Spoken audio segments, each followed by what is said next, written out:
All right, we're pushing it out live, so we should be on live any second, and you'll be able to see it. So what I find, excuse me, is that sometimes people like to see this. They like to see the fact that you're actually doing something live. Um, let's see, not. Oh, so Oh, we're that and you hear me, so we are on live.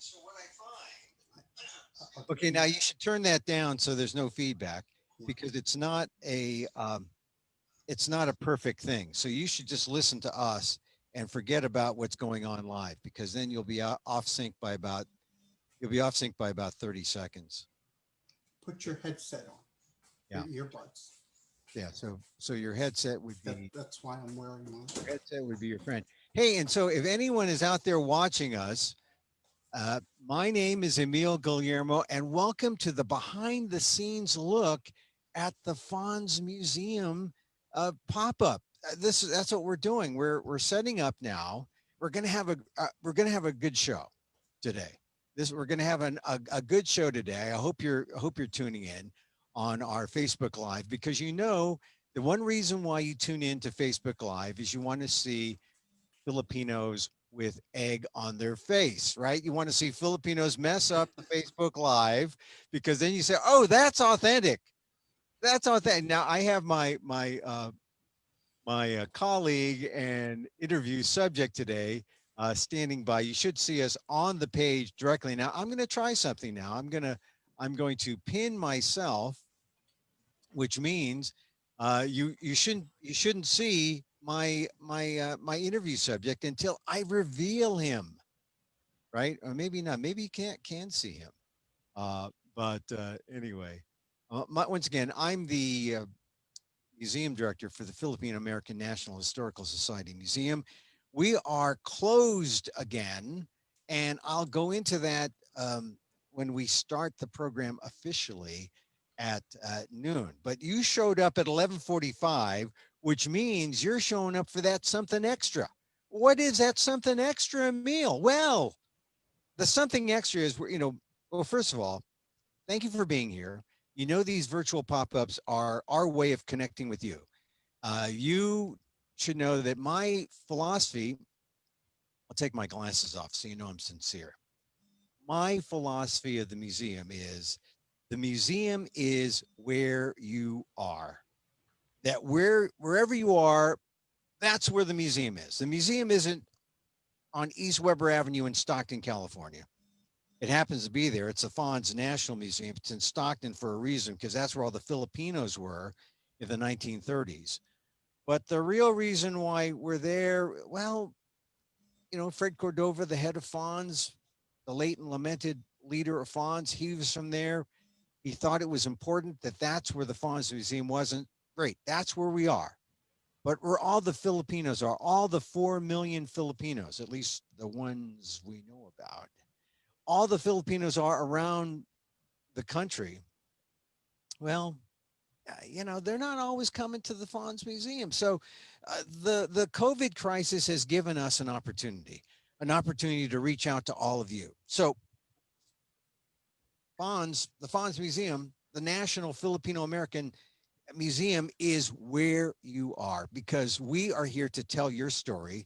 We tell the Filipino American story.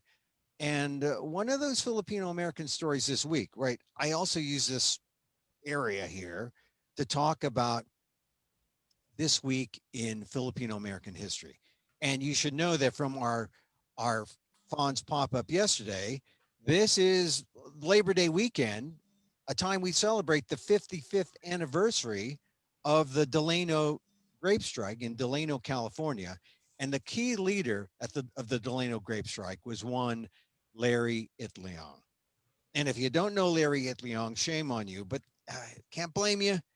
He's been missing from the history books, and only a recent push within the last 5 to 10 years is slowly making some impact on making people remember. Bless you, by the way, Joey.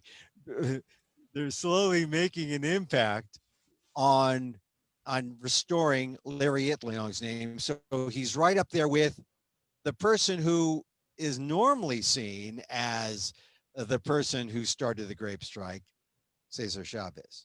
And now we have schools with Cesar Chavez and post offices, and we have parks, and we have everything with Cesar Chavez. This we have streets. They renamed Army Street in San Francisco after for Cesar Chavez. And what do we have for Itliong? Barely a memory. A few schools, a handful of schools, handful. But we need more of a national recognition. And so check out my column in the ALDEF page, Asian American Legal Defense and Education Fund.org/blog. Read more about Larry Itliong. Check out our pop-up yesterday where I talked to Alex Idalor, who grew up during the grape strike. And so this week in Filipino American history, Twifa, remember Labor Day when you're eating your vegan hot dogs, and I hope they're vegan, at your Labor Day cookout, remember Larry Itliong. So that was our pop-up. You can catch it recorded. It was live yesterday, recorded. Today, something extra. We're going to talk about New York. Everyone loves New York. Everyone loves the apple. And I've got with me a special guest. I'm going to introduce him in a second. But I want to tell you my Filipino New York story. I got to meet Benny Agbayani. Agbayani, right? Agbayani, the hero. Agbayani 50. I know. Look, you're a Yankee fan. I don't blame you. Aaron Judge up the road from me. That's where he grew up in California. He's hitting all those home runs, all those dingers. Look, I can get into the New York teams. I rooted for the Mets or the Knicks when they had Willis Reed. Oh, that's long ago. I don't root for him now. But look, but the Mets. This was the Filipino moment for the Mets when they had Benny Agbayani. This jersey is even signed by Benny Agbayani. I had to I had to outduel an Asian American sports writer for the privilege of having this jersey. But I knew the significance of Benny Agbayani. And if you don't know the significance, he was probably the first Filipino American baseball player, position player, to play full seasons. Now, he wasn't the first Filipino American player.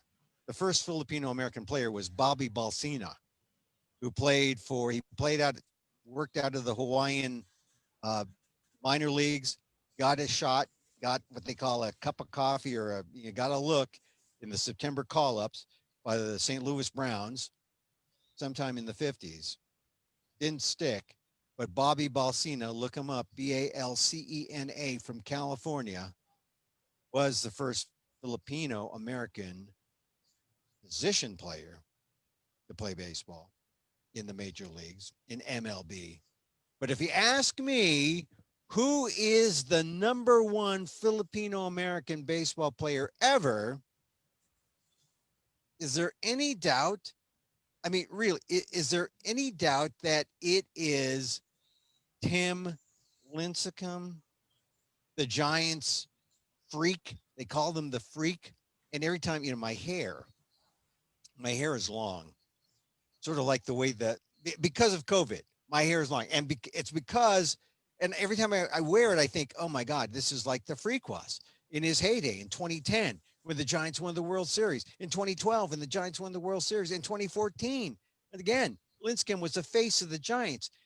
Double Cy Young winner, double no hitters.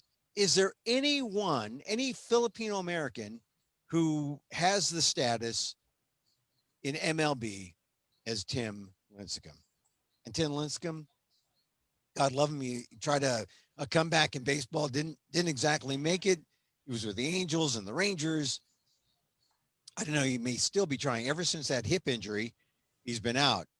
But a little bit of Filipino American sports history, but as a way to get into our topic of today, which is